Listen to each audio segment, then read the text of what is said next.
Alright, welcome back to my YouTube channel again. This is Ralph731. So, may pag-uusapan po tayo. Siyempre, bago yun, sa mga hindi pa po pala nakasubscribe, pakiclick naman po ang subscribe button at ang notification bell. And leave comment below. Baka may katanungan ka, suggestion ka, sasagutin po natin yan. Kung may video po tayo, i-share ko na lang po yung link. So, usapang ano po tayo, starter motor.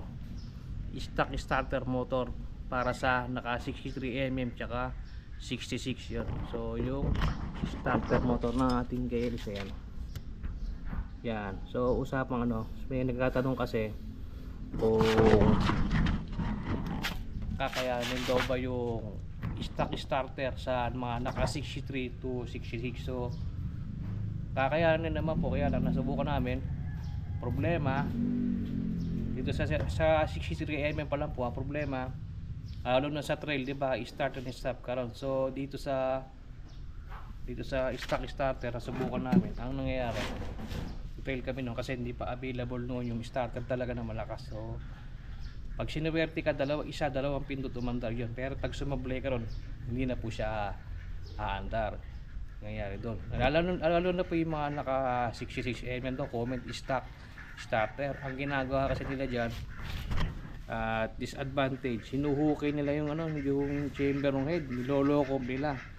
So mangyayari, hihina yung takbo ng motor, bababa yung compression. Oo, mapapa-start nga siya ng stock starter motor, pero hihina yung compression, bawas takbo. Kaya nga na-invento yung malakas na starter motor para mo yung compression ng makina ng KLX mo na sakto sa hinihingi ng setup. Ayan.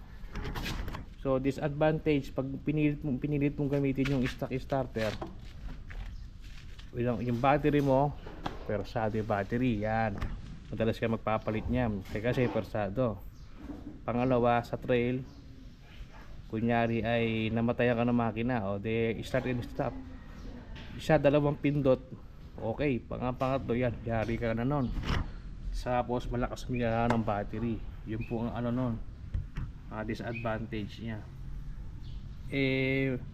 Mas mura naman po yung starter motor na malakas kung bibili ka, di ba, kaysa lagi ka nagpapalit ng battery. Yan. So ito, naka starter na po ito ngayon, ay yung compression niya, kaya wala na tayong problema. Yan, ayun yung ating starter motor. Yan, ganyan din po binibenta natin sa mga naka 63mm. So sa mga naka 66mm, hindi po Ubra starter na yan, kailangan yung mga 500cc yung gamit nyo. Yan. So kwentuhan tayo. Hanggang dito na lang po yung ating video, at maraming salamat po. At sa mga hindi pa po pala nakalike sa ating Facebook page, ang RR731 Moto Online Shop, paki-like naman po. Pag-kailangan nyo ng KLX parts, available po sa atin. At ang isa natin page, yung Ralph731 na yan. So hanggang dito na lang po ating video, at maraming salamat po.